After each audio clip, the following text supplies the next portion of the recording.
First of all, I'm really glad to be here again. I was here 2 years ago, and I had no idea what I was getting myself into, but it was a phenomenal event. So I'm honored to be back, and I'm honored to be in the presence of these great veterans. It's now been over 15 years since 9/11. And while we wouldn't have believed it at the time, the world's become almost exponentially more complicated since then.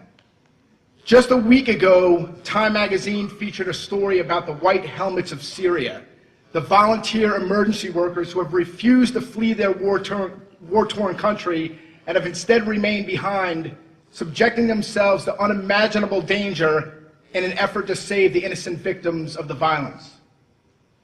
The cover of the magazine featured their motto, "Whoever saves one life saves all of humanity." It's a beautifully fitting motto taken from the Quran, though it also showed up in the Jewish Talmud about 400 years earlier. That's why in the film Schindler's List, Ben Kingsley's character, Itzhak Stern, presents Oskar Schindler with a ring inscribed with the phrase, "Whoever saves one life saves the world entire."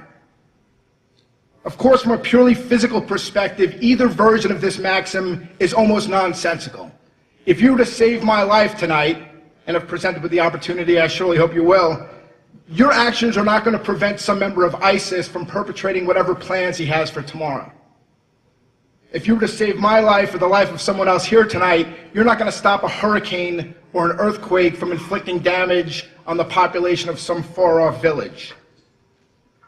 So I think the point of this quote lies in the spirit, the philosophy and attitude of someone who's inclined to save just that one life, and perhaps in doing so, subordinating his own well-being for the sake of another. We could consider then that someone who witnesses or hears about such an act of selflessness would be moved, saved even by the act.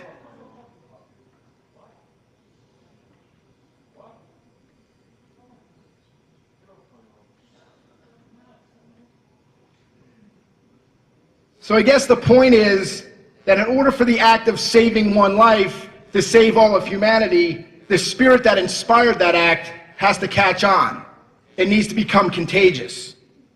Of course, sometimes our reactions to witnessing remarkable acts are more limited. They're not really spiritual or emotional. We're just impressed by the physical ability of the first responder or the Good Samaritan.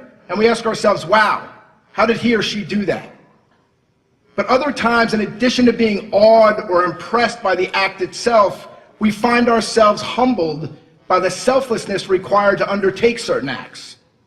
Military award citations are replete with phrases like selfless bravery, undaunted courage, unwavering devotion.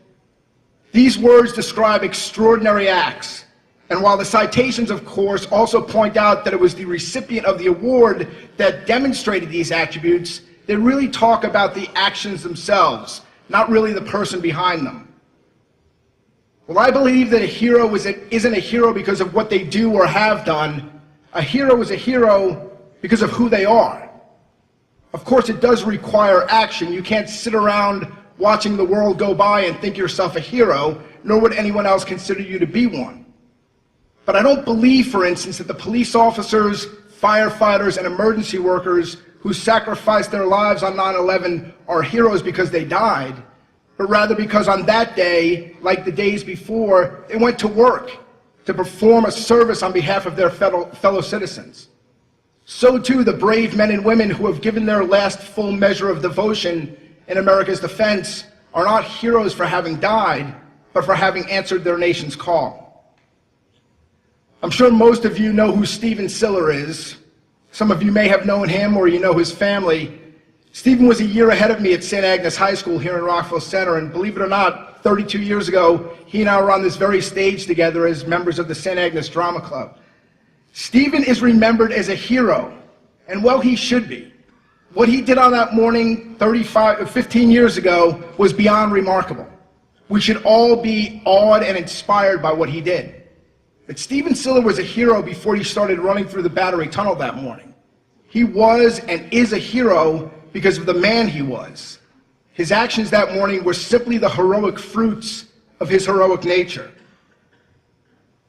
Jesus taught us that a good tree cannot bear bad fruit, and a bad tree cannot bear good fruit.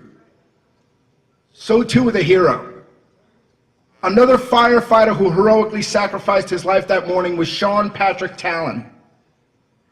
At 26 years old, Sean was a relative kid. In fact, he was still in his probationary period at Ladder 10, right down the block from the towers. In addition to having answered the call to serve as one of New York's bravest, Sean was also assigned to Weapons Company, 2nd Battalion, 25th Marines in Garden City. Did either of these resume items make Sean Talon a hero? On November 10, 2004, in Fallujah, Iraq, an assault vehicle carrying 8 Marines was set ablaze by an enemy rocket-propelled grenade. A Marine captain commanding his tank platoon nearby immediately moved his M1 tank between the enemy and the stranded Marines. Instantaneously, a barrage of rocket-propelled grenades and machine gun fire slammed into his tank. Although in grave danger, this Marine captain repelled the enemy with a heavy rate of fire until the Marines could be evacuated. 17 days later, while again heavily engaged with enemy insurgents, this same officer was informed that his company commander had just ordered an airstrike immediately south of his position. He then observed the U.S. Army bulldozer operating along what would be the attack aircraft's line of assault. Realizing that the Army crew was not on the same radio channel and was therefore unaware of the impending airstrike, this Marine officer, without regard for his own personal safety, dismounted his tank and sprinted toward the bulldozer in order to warn the driver. As he arrived at the bulldozer, the enemy opened fire, wounding him in his neck and his arm. Undaunted, he refused medical treatment or evacuation so that he could stay in position and direct fires until the enemy machine gun team was eliminated. He then personally led the bulldozer crew to safety minutes before the aircraft delivered its explosive payload. That Marine officer is Chris Myers of Rockville Center, now Lieutenant Colonel Chris Myers, the battalion commander of the Marine Corps' 1st Tank Battalion. Tonight we honor men and women, your fellow Americans and your neighbors, who are heroes. The reason we know they're heroes is that they acted, they volunteered or responded. They answered a calling that's more internal, I think, than we usually recognize. The calling's not a reflexive response to some nifty recruiting commercial at halftime. Sure, that might spark the calling, but it was there all along. It's there for a reason. It's a purpose. It's the seed of a fruit. Each of them is a hero whether or not they have some citation on their wall that says conspicuous gallantry or undaunted courage. They're heroes because they didn't ignore the calling. They answered it in spite of the sacrifices they knew it entailed. They didn't deny their purpose, they embraced it. They turned that seed into a heroic fruit. These veterans here with us tonight aren't heroes because they're veterans. I believe they're veterans because they're heroes. That is to say, they didn't ignore the calling. They answered not just their nation's call, but that heroic calling within each of them. Whoever saves one life. Did these veterans here with us tonight save all of humanity? Did the sacrifices by Stephen Siller or Sean Talon or Chris Myers or the white helmeted rescue workers of Syria save the world entire? Only if we let them. God bless you and God bless America.